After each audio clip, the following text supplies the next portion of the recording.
মহিলাদের ভিতরে এই সমস্যাটা বেশি দেখা যায়। থুতুগুলো খালি ফালা, শুধু ফালা যেতে হবে। মনে করো সেফ খাইলে রোজা হয় ভেঙে যায়, এরা মনে করে। মহিলাদের ভিতরে এই সমস্যাটা বেশি দেখা যায়। মহিলারা অনেক সময় আমাকে প্রশ্ন করেছে, তারা কি করে মাহে রমজানে রোজা রাখলে তারা কি করে, থুতু আছে না, থুতুগুলো খালি ফালা, শুধু ফালা যেতে হবে। মনে করো সেফ খাইলে রোজা হয় ভেঙে যায়, এরা মনে করে এটা। বরং এই থুতু বারবার ফালানোর কারণে রোজা মাকরুহ হয়, রোজা হালকা হওয়ার সম্ভাবনা থাকে। এই থুতুটা বারবার ফালানোর কারণে কি রোজা হালকা হওয়ার সম্ভাবনা থাকে। ওই জন্য থুতু গিলে ফেলা, থুতু বারবার খালি মহিলারা এরকম করে না, এরকম করার দরকার নেই। অনেক পুরুষেরাও না জানে এই থুতুটা, এই সেপটা গিলে ফেলতে হবে। যখন মুখে আসে এটা খায়, মানে অর্থাৎ গিলে ফেললে সমস্যা নেই, এটা ভিতরে জিনিস ভিতরে যাবে, সমস্যা নেই।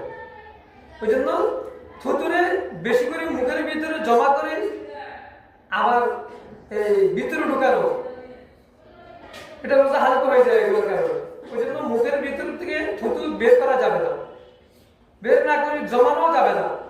উপস্থিত যা আসে এই থুতুগুলো গিলে ফেলবে, রোজার সমস্যা হবে না।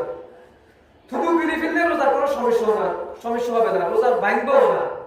কিন্তু বারবার থুতু ফেলার কারণে রোজার মাকরুহ হয়, সেদিকে আমাদের লক্ষ্য রাখতে হবে।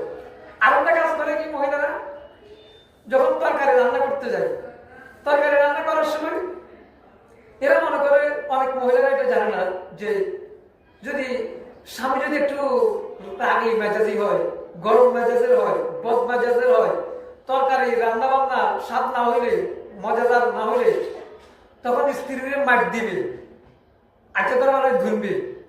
যদি এমন প্রক্রিয়া যদি হয়, তখন নিয়ম হইল স্বাদটা একটু দেখার জন্য জিহ্বার মধ্যে স্বাদটা একটু নেবে। কিভাবে? হাতের তালুর মধ্যে নিয়ে তরকারিটা একটু জিহ্বা দিয়ে একটু সেটে নিবে, জিভে নিয়ে একটু কিরবে, হ্যাঁ সেটা নিবে। নেওয়ার পরে এটা খাবে না, আবার ফালা দিবে, কারণ জিহ্বা তো স্বাদটা কি করতে পারে, বুঝতে পারে।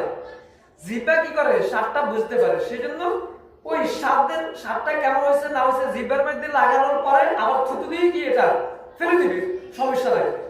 আর যদি কোনো সমস্যা না থাকে, এতেই শুধু কি করে, কোনো প্রয়োজন ছাড়াই কি করে লবণ চা, এটা ঠিক না, এটা করা যাবে না।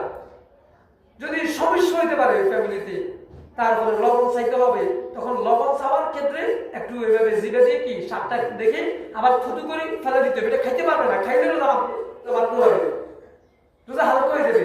আর বেশি খেলে তো রোজা ভাঙিয়ে যাবে। ওই জন্য বেশি খাওয়া যাবে না, খেলে রোজা ভেঙে যাবে। এই জন্য এগুলোর দিকে লক্ষ্য করতে হবে।